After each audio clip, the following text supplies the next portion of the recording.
नारायण हरि साथियों, नारायण हरि। ओम नमो भगवते वासुदेवाय। ओम नमो भगवते वासुदेवाय। ओम नमो भगवते वासुदेवाय। साथियों, आज मैं करीब एक आध हफ्ते के बाद आप लोगों के बीच उपस्थित हुआ हूँ एक नए प्रसंग के साथ। साथियों, आपने तंत्र मंत्र का नाम सुना होगा। जीवन में बहुत से लोग प्रभावित भी हुए होंगे और बहुत से लोग अनभिज्ञ भी होंगे। तो साथियों, आज मैं इसी विषय पे अपना दृष्टिकोण आप लोगों के सामने रख रहा हूँ और उसकी ये तंत्र मंत्र जंत्र का वास्तविक स्वरूप क्या है और जीवन में किस प्रकार कार्य करता है, ये बताने का प्रयास कर रहा हूँ। साथियों, किसी भी जीव की जब उत्पत्ति होती है तो सबसे पहले वो इस प्रकृति में अपने तन के द्वारा ही कार्य और व्यवहार करता है। तो ये तन के द्वारा किया गया कार्य और व्यवहार ही तंत्र कहलाता है। तंत्र का मतलब तन के द्वारा, यानी अपने शरीर के द्वारा किया गया कार्य और व्यवहार। दूसरा है मंत्र। मंत्र आमतौर पे लोग किसी श्लोक को समझते हैं, किसी चौपाई को समझते हैं, लेकिन वस्तुतः मंत्र का मतलब ये नहीं होता है, कोई दोहा चौपाई श्लोक नहीं होता है। मंत्र का मतलब होता है सिद्धांत। मनुष्य कोई भी कार्य किसी न किसी सिद्धांत के ऊपर ही करता है, सैद्धांतिक रूप से ही वो क्रिया करता है। अब जैसे एक साधारण सी भाषा में आपको समझाता हूँ।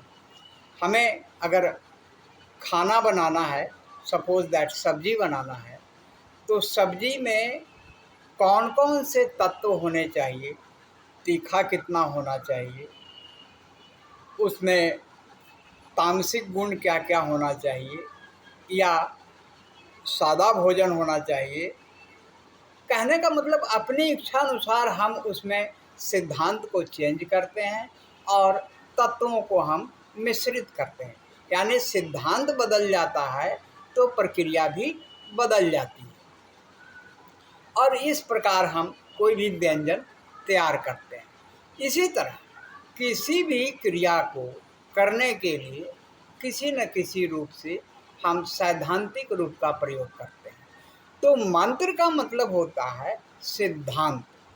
अब जीवन में कोई भी क्रिया आप करें, कोई भी रचना तैयार करें, किसी भी तरह की क्रिया में आप इन्वॉल्व हैं, तो आपको किसी न किसी तरह से सैद्धांतिक रूप से ही आना पड़ेगा और करना पड़ेगा।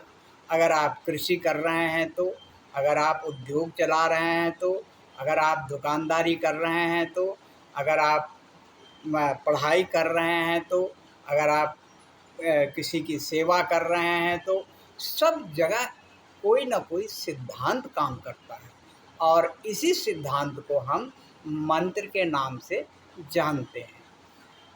तो तंत्र क्या हुआ? शरीर के द्वारा किया गया कार्य तंत्र। और मंत्र क्या हुआ? किसी सिद्धांत पर आधारित किया हुआ कार्य, ये हो गया मंत्र। अब आइए जंत्र। जंत्र क्या होता है? जंत्र का मतलब होता है उपकरण। अब जैसे प्राचीन काल से ही अगर कोई कृषि करता है तो कृषि में वो लक्कड़ की हल लगाई जाती थी, कुदाल का उपयोग होता था, खुरपी का उपयोग होता था। इसी तरह आजकल आधुनिक युग में ट्रैक्टर का इस्तेमाल होता है, तरह तरह के मशीनों का इस्तेमाल होता है। साधारण सी भी क्रिया में अगर आप किसी बिजली का काम कर रहे हैं तो आपको पेचकस की ज़रूरत पड़ेगी, आपको टेस्ट पिन की आवश्यकता पड़ेगी। तो ये सब चीज़ें जो हो गई, ये यंत्र है। यानी व्यवहार और क्रिया करने में जब हम किसी उपकरण का इस्तेमाल करते हैं तो उसे हम यांत्रिक प्रक्रिया कहते हैं। और ये यांत्रिक प्रक्रिया ही यंत्र के नाम से जाना जाता है। यंत्र का मतलब कोई ताबीज या कोई ऐसी वस्तु नहीं जो रेडीमेड मिला हुआ हो। तो तंत्र मंत्र यंत्र ये जीवन में तीनों तरह की चीज़ों के साथ ही हम जीवन के हर क्रिया को करने का प्रयास करते हैं। जहाँ जिसकी आवश्यकता पड़ी, जहाँ तन की आवश्यकता पड़ी, जहाँ शरीर की आवश्यकता पड़ी, वहाँ तांत्रिक क्रिया होती है, और जहाँ सिद्धांत की आवश्यकता पड़ी वहाँ मंत्र के द्वारा, यानी इसको मंत्र कहा जाता है।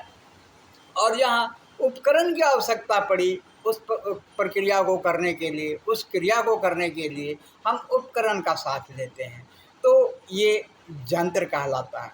लेकिन आजकल या हमारे समाज में कुछ ऐसे लोग हैं जिन्होंने तंत्र मंत्र को एक झाड़ फूंक का एक विधि बना दिया है। इसको लोग पूजा पाठ से जोड़ दिया है।